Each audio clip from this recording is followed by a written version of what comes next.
Halo semuanya, hari ini kita akan belajar rekayasa pondasi bersama aku Putri Trisa dari D3 Teknik Sipil Universitas Diponegoro.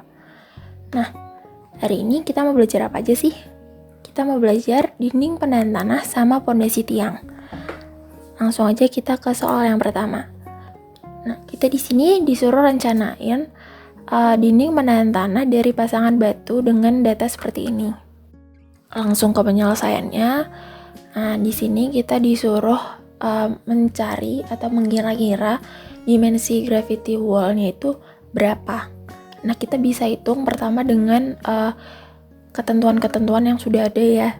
Kalau top ini minimal 0,3 meter. Di sini kira-kira kita ambil aja 1 meter.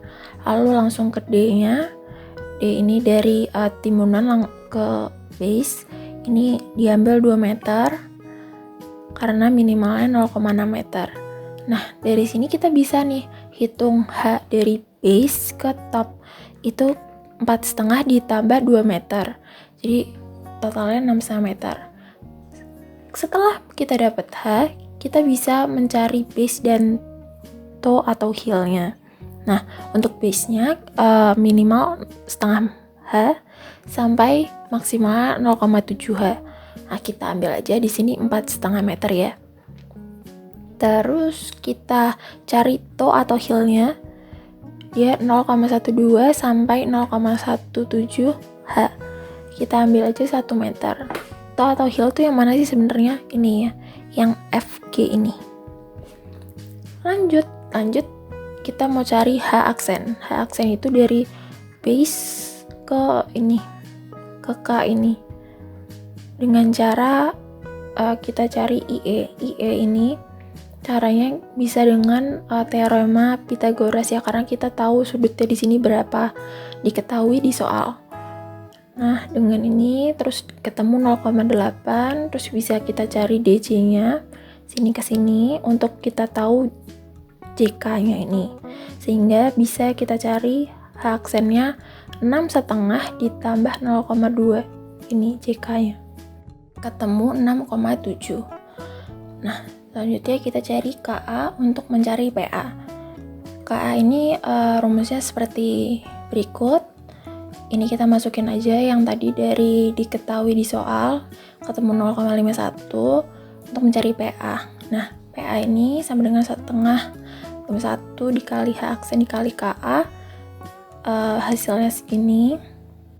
Terus karena kita udah dapat PA-nya, kita bisa hitung PH dan PV dengan rumus seperti ini. Lalu tinggal dimasuk-masukin aja. Nih. Nah, dari tadi ini kita udah cari H aksen, terus PA, PH, PV itu buat apa sih sebenarnya? Ini kita mau ngecek apakah dimensi yang kita rencanakan ini aman atau enggak terhadap overturning, sliding, sama bearing capacity failure-nya. Nah, sebelum masuk ke factor safety against overturning, kita harus cari dulu sigma MR-nya. Dapat dari mana? Langsung aja kita simak tabel. Nah, di kolom 1 kita bisa baca luasan nomor, ini bidang ya maksudnya, luasan di bidang 1, 2, 3, sampai 7. Bisa lihat di gambarnya. Di situ kita cari luasnya itu luas biasa nomor 1, berarti kan segitiga, berarti luas segitiga setengah alas kali tinggi, berarti setengah dikali 1,6 alas dikali 0,2 tingginya. Nah gitu lanjut terus sampai bidang nomor 7. Setelah itu kita cari beratnya. Berat ini kita dapat dari pengalian luas dikali massa jenis. Nah, ini kita lihat ya. Kita lihat lagi gambar. Nomor 1, 2, 3 itu tuh termasuknya kan berarti backfill. Jadi kita kalikan massa jenis backfill. Itu 1,76 yang udah diketahui di soal. Kita kali-kaliin. Terus beda lagi sama 4, 5, 6, 7. Itu kan berarti dia masuknya batu. Nah, kita kalikan dengan massa jenis batu. Ini di sini kita lihat ya. Lanjut ke kolom selanjutnya. Ini momen terhadap O. Nah, apa sih maksudnya? kita cari titik berat di tiap bidangnya. Kita kasih contoh satu, ya di bidang nomor 1 ini, dia kan segitiga. Nah, kalau segitiga bentuk kayak gini, berarti kan di tengahnya itu berada di 2/3 panjang DC. Sini ya, kira-kira. Nah, jadi 2/3 dikali 1,6 ditambah 1 ditambah 1,1 ditambah 0,8. Hasilnya 3,967. Nah, lanjut ke bidang 2, 3, dan seterusnya. Lanjut ke kolom berikutnya, kita cari momen. Momen berarti berat dikali titik beratnya. Itu kolom ketiga dikali kolom keempat. Itu dari sini kita bisa dapat sigma MR. Habis itu kita bisa cari factor safety against overturning-nya. Nah, sebelumnya kita cari dulu overturning momennya dengan rumus seperti ini. Sama dengan PH dikali H aksen per 3.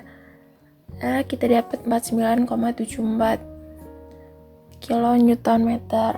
Nah, kita cari factor safety-nya sigma MR per sigma moment overturning. Nah, kita dapat 2,545. Berarti dia lebih besar dari 2. Berarti aman. Sampai sini aman, langsung kita next untuk mencari factor safety against sliding. Nah, kita cari dulu KP-nya alias koefisien tanah pasif Rankine-nya. Dengan rumus seperti ini, dimasuk-masukin aja. Caranya ketemu 3,255, terus kita masih cari PP, rumus seperti ini, lalu dimasukin aja karena semua sudah diketahui di soal dan sudah kita cari tadi di belakang. Lanjut, kita langsung cari Fs sliding dengan rumus seperti ini. Ketemu 3,515, dia lebih besar dari 1,5, berarti aman terhadap longsor. Next, kita cari factor safety against bearing capacity failure-nya. Lagi-lagi kita cari dulu apa-apa yang belum diketahui. Kayak kita cek dulu apakah dia memenuhi syarat atau enggak. Ini E-nya dengan rumus seperti ini. B/2 dikurangi sigma MR dikurangi sigma MO per sigma V. Nah, kita ketemu 0,6. Nah, 0,6 ini harus lebih kecil dari B/6. Ternyata benar, 0,6 lebih kecil dari 0,75. Jadi oke, kita lanjut aja. Cari Kito sama Kihilnya. Nah, setelah itu kita bisa cari Ki, B aksen, FCD dengan rumus-rumus seperti di gambar ini. Lanjut aja. Setelah kita cari-cari apa yang diperlu seperti FGD, FCI, F gamma I, F gamma D, ini kita bisa cari QU-nya. Nah, setelah kita dapat QU-nya, kita bisa cari Fs-nya, alias factor safety-nya.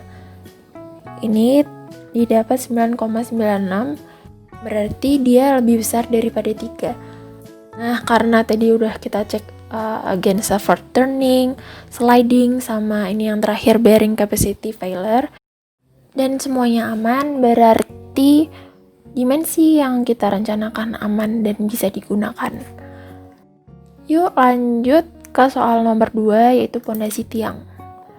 Nah, soalnya gini, rencanakan jumlah tiang dalam satu kelompok dengan data-data seperti ini. Lanjut ke penyelesaiannya. Tadi dimensinya sudah diketahui, yaitu 70 cm. Jadi kita bisa cari keliling, luas, volume, sama berat tiangnya. Keliling, biasa rumusnya pi G, terus luas pi R kuadrat. Nah, terus kita bisa cari volumenya, terus kita bisa cari berat tiang dengan mengalihkan volume dikali massa jenis beton. Dapat 9236,28 kg. Next, kita cari daya dukung tiang. Nah, di sini ada data sondir. Karena ini latihan, jadi kalian bisa cari-cari di internet atau dimanapun. Tapi kalau nanti di proyek, ya kita sesuaikan dengan data sondir untuk tanah proyek tersebut. Nah, lanjut kita bisa cari Q tiang ini dengan cara QC dikali A per 3 ditambah TF dikali K per 5. Nah, di sini kita bisa hitung, dimasuk-masukin, ketemu 740.366,669 kg. Lanjut, kita bisa cari kinetonya alias daya dukung tiang individunya dengan cara kitian dikurangi berat tiang. Nah, ini didapat 65.156,67 kg. Udah tahu kinetonya, kita bisa cari jumlah tiang panjang. N sama dengan P per kineto.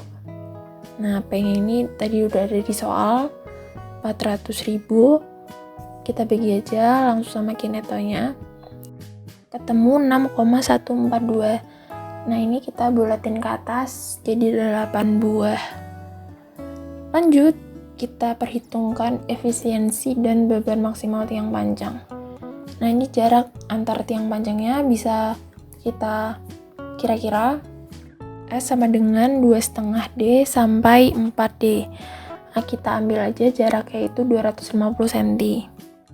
Terus kita cari S aksennya sama dengan 1,25D, itu 87,5 cm. Terus kita cari jumlah tiang panjangnya di sumbu X dan Y. Nah, tadi karena tiang panjangnya ada 8 buah, kita bisa bikin X-nya ini 4, Y-nya 2, atau sebaliknya, bebas, kita coba-coba. Tapi kita mau pakai X-nya 4, Y-nya 2 dulu, apakah bisa atau enggak. Tapi kita sebelumnya cari dulu sudutnya. Dengan rumus seperti ini, dimasuk-masukin dari tadi yang sudah diketahui. Ketemu 15,642 derajat. Lanjut, ini M ini di sumbu X ya, N ini sumbu Y. Next, kita bisa mencari efisiensi dengan rumus seperti yang tertera di sini. Tinggal dimasuk-masukin aja karena semuanya sudah kita cari di belakang. Lanjut, efisiensi ketemu 0,78275. Nah, ini kita cari Q izinnya dengan cara kineto dikali N dikali efisiensi. Nah, setelah ketemu kita cek dengan syaratnya, apakah dia lebih besar atau lebih kecil dari P. Nah, kebetulan di sini dia lebih besar daripada P-nya, berarti tiang panjang dengan diameter 70 cm dengan jumlah tiang panjang 8 dengan 4 di sumbu X dan 2 di sumbu Y aman. Nah, gak kerasa udah bahas 2 soal. Jadi kita cukupkan dulu belajarnya sampai sini. Semoga bermanfaat dan mohon maaf apabila ada banyak kekurangan. Thank you semuanya. See you.